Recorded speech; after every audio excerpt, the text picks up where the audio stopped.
क्या कभी आपने सोचा है कि इंसान के भीतर सबसे बड़ी शक्ति आखिर कहां छिपी होती है? क्या वह सिर्फ शरीर की ताकत में होती है या फिर मन की स्थिरता, अनुशासन और आत्मविश्वास में?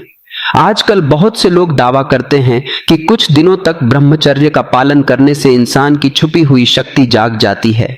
लेकिन क्या यह शक्ति कोई रहस्यमयी चमत्कार है या फिर यह हमारे भीतर पहले से मौजूद क्षमताओं को सही दिशा देने का परिणाम है? आज की कहानी एक ऐसे युवक की है जिसने 60 दिनों का एक कठिन संकल्प लिया। उसे किसी चमत्कार की तलाश नहीं थी, बल्कि वह खुद को समझना चाहता था। कहानी के अंत तक आपको भी समझ आएगा कि असली शक्ति आखिर होती कहां है। बहुत समय पहले विंध्य पर्वत के पास बसे एक छोटे से गांव में माधव नाम का एक युवक रहता था। उसके पिता किसान थे और मां मंदिर में सेवा किया करती थीं। माधव बुद्धिमान था, लेकिन उसका मन कभी भी एक जगह टिकता नहीं था। वह कई काम शुरू करता, पर उन्हें पूरा करने से पहले ही छोड़ देता। कभी खेती में मन लगता, कभी व्यापार का सपना देखता, तो कभी किसी नई योजना के पीछे भागने लगता। उसके पिता अक्सर कहते, बेटा, बिखरी हुई धूप से आग नहीं जलती, लेकिन वही धूप जब एक बिंदु पर केंद्रित होती है तो पत्थर तक गर्म कर देती है। उस समय माधव इन बातों का अर्थ नहीं समझता था। एक दिन गांव में एक वृद्ध साधु आए जिनका नाम अच्युतानंद था। उनके चेहरे पर गहरी शांति थी और उनकी आंखों में ऐसा आत्मविश्वास था कि लोग बिना बोले ही उनका सम्मान करने लगते थे। माधव उनके पास पहुंचा और बोला, गुरुदेव, मैं अपने भीतर ताकत महसूस करना चाहता हूं। लोग कहते हैं कि ब्रह्मचर्य से अंदर की छुपी शक्ति जाग जाती है। क्या यह सच है? साधु मुस्कुराए और बोले, शक्ति बाहर से नहीं आती बेटा, वह पहले से तुम्हारे भीतर है। सवाल यह है कि तुम उसे बिखेर रहे हो या संभाल रहे हो। अच्युतानंद ने माधव को 60 दिनों तक अपने आश्रम में रहने की अनुमति दी, लेकिन उन्होंने पहले ही दिन एक शर्त रखी। इन 60 दिनों में तुम सिर्फ ब्रह्मचर्य का पालन नहीं करोगे, तुम झूठ नहीं बोलोगे, आलस्य नहीं करोगे, समय पर सोओगे, सूर्योदय से पहले उठोगे, नियमित व्यायाम करोगे, ध्यान करोगे और हर रात अपने पूरे दिन का हिसाब अपनी डायरी में लिखोगे। माधव ने यह चुनौती स्वीकार कर ली। पहले 10 दिन उसके लिए सबसे कठिन थे। सुबह जल्दी उठना उसे भारी लगता था। ध्यान करते समय मन बार बार भटकता था। कई बार उसे लगता कि वह यह सब छोड़कर घर लौट जाए, लेकिन हर बार गुरु सिर्फ एक ही बात कहते, आज का दिन पूरा करो, पूरे जीवन की चिंता मत करो। धीरे धीरे माधव ने सीखा कि बड़े संकल्प छोटे छोटे दिनों से पूरे होते हैं। 20वें दिन गुरु उसे पहाड़ की चोटी पर ले गए। वहां से नीचे बहती नदी दिखाई दे रही थी। गुरु ने पूछा, बताओ माधव, यह नदी इतनी दूर तक कैसे पहुंचती है? माधव बोला, क्योंकि यह लगातार बहती रहती है। गुरु ने कहा, ठीक यही बात मनुष्य की शक्ति पर भी लागू होती है। जो व्यक्ति हर दिन थोड़ा थोड़ा सही प्रयास करता है, उसकी क्षमता समय के साथ बढ़ती जाती है। 30वें दिन माधव ने महसूस किया कि अब उसका ध्यान पहले की तुलना में अधिक देर तक एक काम पर टिकने लगा है। वह खेत का काम भी पूरे मन से करता और शाम को पढ़ाई भी करता। उसे यह भी महसूस हुआ कि नियमित दिनचर्या, पर्याप्त नींद और व्यायाम के कारण वह पहले से अधिक ऊर्जावान महसूस कर रहा है। गुरु ने उसे समझाया, इन बदलावों का कारण केवल ब्रह्मचर्य नहीं है, यह तुम्हारी पूरी जीवन शैली के बदलने का परिणाम है। 40वें दिन गुरु उसे जंगल में ले गए। वहां उन्होंने एक चींटी दिखाई जो अपने वजन से कई गुना भारी दाना उठाकर बार बार आगे बढ़ रही थी। गुरु ने पूछा, क्या चींटी इसलिए सफल होती है क्योंकि वह सबसे ताकतवर है? माधव ने कहा, नहीं, क्योंकि वह हार नहीं मानती। गुरु बोले, यही अंदर की असली शक्ति है, शरीर की नहीं, बल्कि निरंतर प्रयास करने की क्षमता। 50वें दिन माधव की मुलाकात अपने पुराने मित्र गोपाल से हुई। गोपाल ने उसे देखकर कहा, तुम पहले से बिल्कुल अलग लग रहे हो, क्या सच में कोई छुपी हुई शक्ति जाग गई?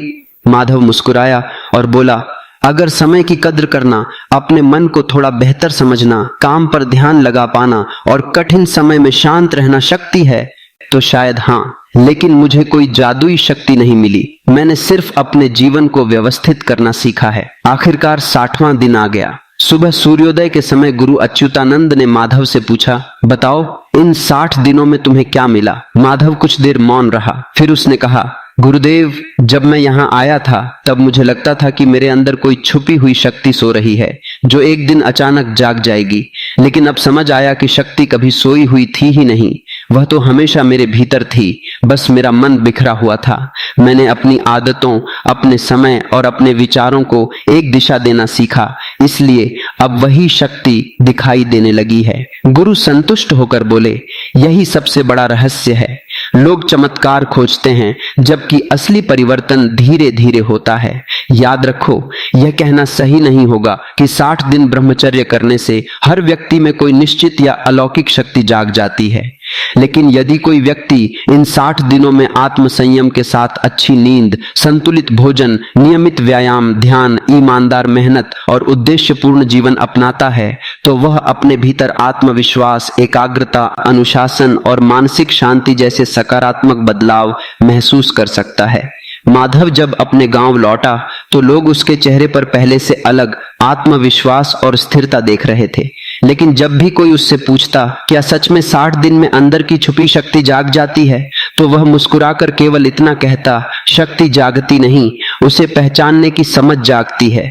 और जब इंसान अपने मन, समय और आदतों को सही दिशा देना सीख जाता है, तभी उसे अपनी असली ताकत का एहसास होने लगता है।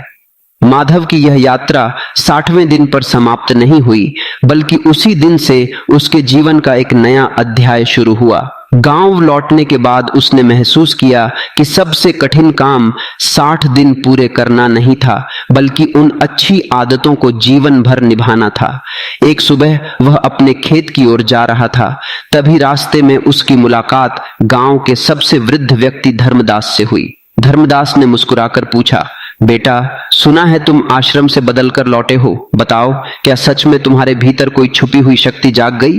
माधव ने विनम्रता से उत्तर दिया, बाबा, पहले मुझे भी यही लगता था कि कोई रहस्यमयी शक्ति अचानक प्रकट होगी, लेकिन अब समझ आया कि असली शक्ति तो हर दिन सही निर्णय लेने की क्षमता है। धर्मदास ने उसकी बात सुनकर कहा, यदि ऐसा है तो आओ आज तुम्हारी एक परीक्षा लेते हैं। वे दोनों गांव के बाहर बने पुराने कुएं तक पहुंचे। वहां 2 युवक पानी निकाल रहे थे। एक युवक जल्दी जल्दी रस्सी खींच रहा था, इसलिए थोड़ी देर में थक गया। दूसरा धीरे धीरे लेकिन लगातार रस्सी खींचता रहा और बिना रुके अपना काम पूरा कर लिया। धर्मदास ने पूछा, बताओ इन दोनों में अधिक शक्तिशाली कौन है? माधव मुस्कुराया और बोला, जो अंत तक बिना रुके अपना काम करता रहा। धर्मदास ने कहा, यही जीवन का नियम है। ताकत उस व्यक्ति की नहीं होती जो एक दिन बहुत जोश दिखाए, बल्कि उसकी होती है जो हर दिन थोड़ा थोड़ा सही काम करता रहे। यह बात माधव के मन में फिर से गहराई तक उतर गई। कुछ दिनों बाद गांव में अकाल की आशंका पैदा हो गई।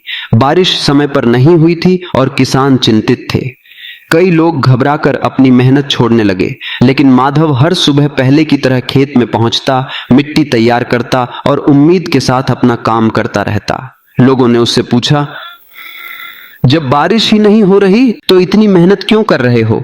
माधव ने शांत स्वर में कहा, मेहनत करना मेरे हाथ में है, परिणाम नहीं। अगर मैं आज मेहनत छोड़ दूं तो कल बारिश आने पर भी फसल नहीं उगेगी। उसकी यह बात सुनकर कई किसानों ने भी हिम्मत नहीं छोड़ी। कुछ सप्ताह बाद आखिरकार बारिश हुई और जिन खेतों की पहले से तैयारी थी उनमें अच्छी फसल उगने लगी। गांव के लोग हैरान थे। उन्होंने पहली बार समझा कि धैर्य भी एक शक्ति होती है। उसी शाम माधव अपने गुरु अच्युतानंद से मिलने आश्रम पहुंचा। गुरु ने पूछा, अब बताओ तुम्हें सबसे बड़ी शक्ति किसमें दिखाई देती है?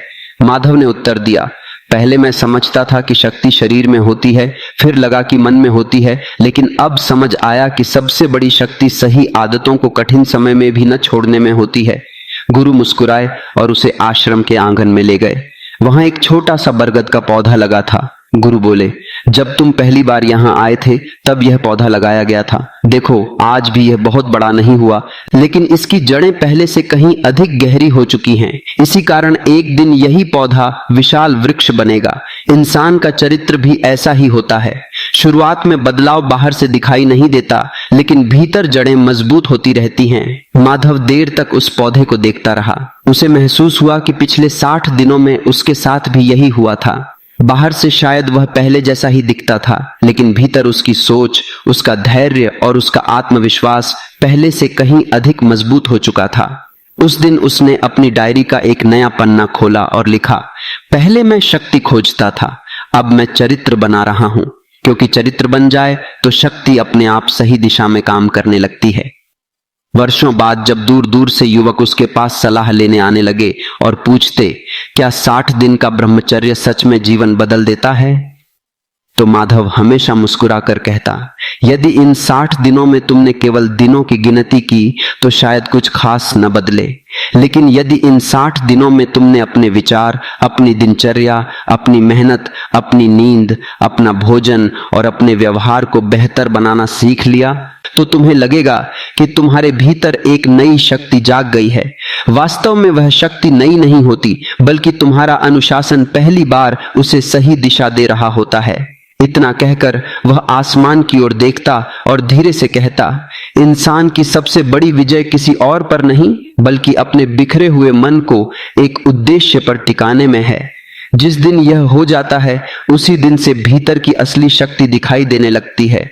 यही इस कहानी का सबसे बड़ा संदेश था कि असली शक्ति किसी रहस्य में नहीं, बल्कि रोज के अनुशासन, धैर्य और निरंतर सही प्रयासों में छिपी होती है।